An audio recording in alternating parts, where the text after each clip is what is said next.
Hello दोस्तों, मैं हूं विनोद शर्मा, आपका ब्रेन साइंस ट्रेनर।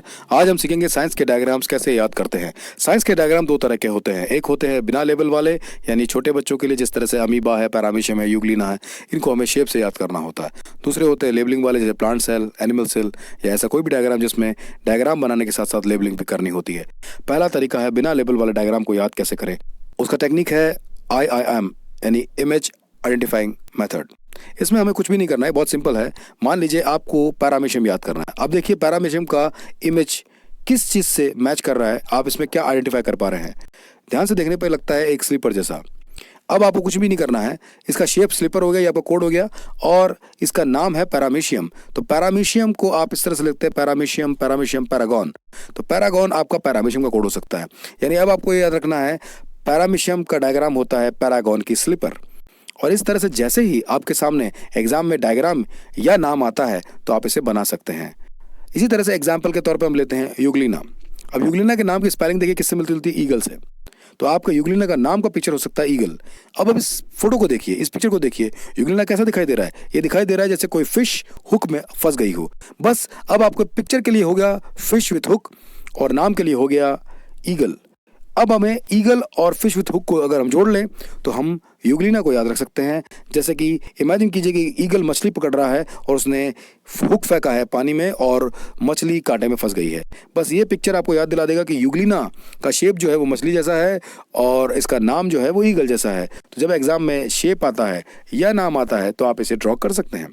अब मैं सिखाता हूँ आपको डायग्राम विथ लेबलिंग कैसे याद कर सकते हैं। देखिए हमारे साथ में है एक डायग्राम जो कि बड़ा डिफिकल्ट डायग्राम नज़र आ रहा है, प्लांट सेल। इसके अंदर देखिए कितने सारे लेबलिंग है, यानी हमें इसका डिज़ाइन भी याद रखना है, इसके अंदर जितनी चीज़ें वो भी याद रखनी है, और सारे के सारे लेबल्स या नाम भी याद रखने हैं। सबसे पहले समझते हैं प्लांट सेल कैसा दिखाई दे रहा है। देखिए दोस्तों, ये प्लांट सेल इस तरह से एक रेक्टेंगुलर शेप में है, और इसमें क्या क्या है, सबसे पहले है इसमें सेल वॉल, इसके बाद है सेल मेम्ब्रेन, इसके बाद आप देखिए क्लोरोप्लास्ट, और देखिए नीचे की तरफ यहाँ पर आइए तो दिखाई दे रहा है माइटोकॉन्ड्रिया। और ये सारा का सारा जो इसके ऊपर जो कवर है, या जो इसकी जो परत है, ये कहलाती है साइटोप्लाज्म। इस तरफ आइए, देखिए क्या दिखाई दे रहा है, अमीलोप्लास्ट। और इसके ऊपर की तरफ आपको एक रफ ईआर और दूसरा स्मूथ ईआर नजर आ रहा है, और बीच में एक चैम्बर है जिसमें नजर आ रहा है आपको न्यूक्लियस और न्यूक्लियस। इसी के साथ साथ आपको ऊपर की तरफ नजर आ रहे हैं गोल्गी वेसिकल्स, और इसके पास में दिखाई दे रही है आपको इस तरह से ये क्रीसेंट शेप के अंदर, जिसे हम कहते हैं गोल्गी एपरेटस। अब बीच में आप देखिए, बीच का जो इसका एरिया है वो नजर आ रहा है। इसके अंदर है एक ड्रूस क्रिस्टल और रेफाइट क्रिस्टल, और इसकी जो कॉर्नर है, इसकी जो परत है, इसकी जो मेम्ब्रेन है, वो कहलाती है वैक्यूल मेम्ब्रेन, और इस पूरे एरिया को कहते हैं लार्ज सेंट्रल वैक्यूल। अब आपको ये पूरा शेप भी याद रखना है और सारी लेबलिंग भी याद रखनी है, तो आप हेल्प ले सकते हैं डायग्राम मेथड की, जिसे हम कहते हैं MGM, मैग्नीफाइंग ग्लास मेथड।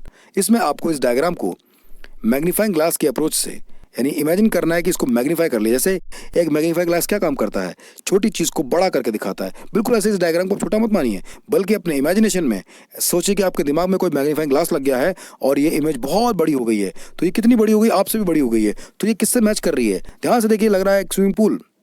अब हमें कुछ नहीं करना है, इस स्विमिंग पूल को इस तरह से समझना है कि हमें इसमें प्लांट सेल दिखाई दे जाए।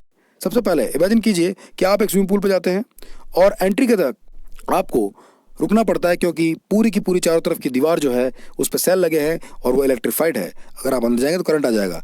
इसके लिए आपको अंदर जाने के लिए चाहिए सेल मेम्ब्रेन, यानी सेल मेंबरशिप। अब आप अंदर आ गए तो क्या दिखाई दे रहा है आपको, सबसे पहले कुछ बेंचेज है जिसके ऊपर गॉगल्स और एपरेटस रखे हुए हैं पानी में तैरने के लिए। ये हो जाएगा आपका गोल्गी एपरेटस। इसके बाद में देखिए आपको क्या नजर आ रहा है, यहाँ पर कलरफुल प्लास्टिक से बनी हुई कुछ बेंचेस जिस पर लोग आराम से लेट करके जूस पी रहे हैं। अब आप इमेजिन कर सकते हैं कलरफुल प्लास्टिक, जिससे आप इसे याद रख सकते हैं क्लोरोप्लास्ट के तौर पे। इसके बाद नीचे की तरफ आइए, देखिए यहाँ पर कुछ रग्बी बॉल जैसा शेप का रखा हुआ है, ये नजर आ रहा है। इसके ऊपर एक माइक लगा है, तो हम इसको बोल सकते हैं माइटोकॉन्ड्रिया। इसका शेप है रग्बी बॉल जैसा। ये पूरी की पूरी जो स्विमिंग पूल की जो फ्लोर है वो प्लास्टिक की शीट से ढक दी गई है। इससे आप याद रख सकते हैं शीट प्लास्टिक की, यानी साइटोप्लाज्म। अब इस तरफ आइए, देखिए एक पाइप पड़ा हुआ नजर आ रहा है, पाइप के शेप का, इसे बोलते हैं एमिलोप्लास्ट। आप इस तरह याद कर सकते हैं कि एक पाइप है जो स्विमिंग पूल में पानी भरता है, और इस पाइप में अमूल बटर भरा हुआ है। ऊपर की तरफ देखिए आपको एक चैम्बर नजर आ रहा है, जिसमें दो चीजें हैं, एक है न्यूक्लियस और दूसरा है न्यूक्लियस। आप इसको मेमोराइज कर सकते हैं, नेकलेस और नेकलेस की लेस।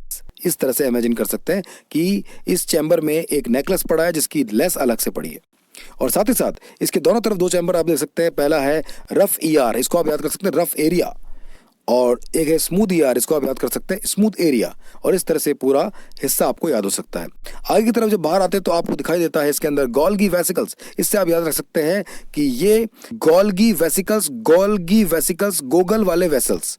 इमेजिन करिए कि जो आप बच्चे पानी में तैरते वक्त जो गॉगल्स पहनते हैं वो जब पूरी तरह से गीले हो जाते हैं या खराब हो जाते हैं तो उसमें धुलने के लिए इस वेसल्स में डाल देते हैं। इसी के साथ आपको पानी में उतरने के लिए आपके हाथों पर बांधने पड़ेंगे कुछ रिबन्स, ताकि आपको स्विमिंग आती है कंफर्म हो सके, और रिबन्स वर्ड से याद रहेंगे राइबोसोम्स।